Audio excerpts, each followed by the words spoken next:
শিলচর শহরতলির উত্তর কৃষ্ণপুরে এক নৃশংস ঘটনা ঘটল। স্ত্রীকে কুপিয়ে পলাতক স্বামী। এই মুহূর্তে এক চাঞ্চল্যকর খবর। উত্তর কৃষ্ণপুরে নৃশংস ঘটনা ঘটল। স্ত্রীকে উপজোর পরি কোপ বসালেন স্বামী।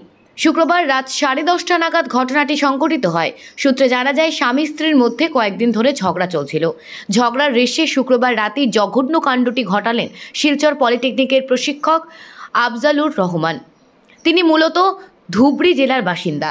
কর্মসূত্রে উত্তর কৃষ্ণপুরে ভাড়া থাকতেন। তাদের 2 শিশু সন্তানও রয়েছে। এদিন রাতে তারাবি নামাজ শেষ করে ঘরে ফিরে পুরনো রেশে ফের ঝগড়ায় জড়িয়ে পড়ল। একসময় তিনি দা নিয়ে স্ত্রীকে কোহিনুর বেগমের ওপর আক্রমণ করে বসেন। উপজোর পরি কোপ মারেন। এতে কোহিনুর মারাত্মক জখম হয়েছেন। মাথা, ঘাড়, হাতে দায়ের কোপ লাগলে মারাত্মক ক্ষত হয়। ঘটনার পর আফজালুর পালিয়ে যান। এরপর প্রতিবেশী ও পুলিশ মহিলাটিকে মেডিকেলে পাঠান। জরুরি চিকিৎসার পর আইসিইউতে রাখা হয়েছে। তার অবস্থা সঙ্গীন বলে জানা যায়। পুলিশ দা উদ্ধার করে আফজালুরকে পাকড়াও করতে জোর তল্লাশি চালাচ্ছে। এ ঘটনায় এলাকায় তীব্র চাঞ্চল্য দেখা দিয়েছে। Bureau report, daily Barak. Rahman হইল, তার নাম হইল আফজলুর রহমান। এখানে জায়গার নাম হইল উত্তর কৃষ্ণপুর পার্ট 1। আর এখানে হইল জহুরুদ্দিন চৌধুরী ল্যান্ডও থাকে, ওই বিল্ডিংয়ের উপরে 3 তলার উপরে থাকে। বিগত প্রায় 3 বছরের উপরে তাকে এখানে থাকে আর কি। মেডিকেল পলিটেকনিক্যাল ফিজিওথেরাপির মানে এখানে ডিপার্টমেন্টে চাকরি করে, ফার্মাসিস্ট। আর লগে তার স্টুডেন্টও পড়ায়। আগে 1-8 বছর আগে ওরকম একটা ঘটনা হয়েছিল। তার বউ ঘরের ভিতরে ওরা সেন্সলেস অবস্থায় আসলো আর কি। তখন আমরা তালা না খোলা দিয়া থেকে গিয়া রাঙ্গিয়াড়ি টানা আনিয়া নেওয়া হয়েছে। ওই বেটিটারে নেওয়া হয়েছে। বেটি আসিল না, গতকালকে আইছে আবার। কিন্তু তার সঙ্গে তার বাচ্চা 2টা থাকে আর হে থাকে। বেটির বাড়ি হইল ধুবড়ী। বেটির বাড়ি হইল ধুবড়ী।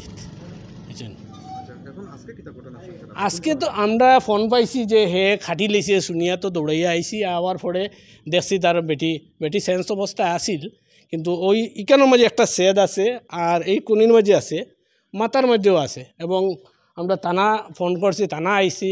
এবারে 109ও আইসে, 105 আইছিল, 108 আছে। 108 আইয়া বাদে উঠে লইয়া গেছেন, পুলিশের সঙ্গে গেছেন। এখনও পর্যন্ত মেডিকেল কলেজ নেওয়া হয়েছে। এখনও সেন্স আছে, আমি খবর পাইছি। আমার বিডিপির কিছু মানুষ গেছে, এরা গিয়া হেল্প করছে। লোকে ব্লাড লাগাতে দিব আর মেডিসিন কিনিয়া দিছে। এখানে এখন শুনছি আইসির ভিতরে রাখা হয়ে গেছে। হ্যাঁ, পুলিশ আইসে। যখন আমরা অ্যাম্বুলেন্সও তুলছি তখন পুলিশ আইয়া ফসি গেছে। ইকান তো জানি না, কিন্তু বেটিটা খালকে আইছে, বহুত দিন আসিল না তাই জামাই কেন, কত খালকে আইছে শুনছি। ইয়া গোটা কিতা হয়েছে জানি না। ঘরের ভিতরে লাগাইল অবস্থা আসলো, বাচ্চারা চিল্লানি শুরু করছে। বাদে লোকের দ্বারা যারা বাড়াটি আসলো আর কি, এরা ডাকছেন। ডাকার পরে এই বেচারা বাড়াইয়া তার গেছে গা। তারপরে দেখা গেছে গিয়া বেটিটার যখন মানে কাটি লিছে আর কি, দা দিয়ে কাটছে। দাই কেন পুলিশে মানে তারা নিচে দা এবং ব্লাডও নিচে তারা এখানে সব কিছু। এখনও আফজলুর রহমান তো ওই বাড়িয়ে বাগিয়ে গেছে, কোন জায়গাত গেছে এখনো কইতে পারতাম না। ঝগড়া এটা তো মজান ঝগড়া করে, মাঝে মাঝে শোনা যায়। খুঁড়িয়া তো তাই আসিল না, তাই বাবার বাড়িতে আসিল। কত খালকে আইছে তো ধুবড়ী বাড়ি ধুবড়ীত, বেটিরও বাড়ি ধুবড়ীত আর বেটারও বাড়ি ধুবড়ীত। না, এটাও আমি কিছু জানি না। কিন্তু আমরা যেহেতু খালি ওটা আইয়া পাইছি আর কি, জাস্ট তুলিয়া অ্যাম্বুলেন্সও দিছি। আমার বিডিবির মানে লোকে যারা আসেন এরা গেছেন কেন, তারা আসেন সঙ্গে। না, এগুলা কিছু নাই। কিন্তু স্টুডেন্টও পড়ায়, 9-10 ছাত্রও পড়ায়। প্রচুর ছাত্ররে তো টিউশনও দেয়।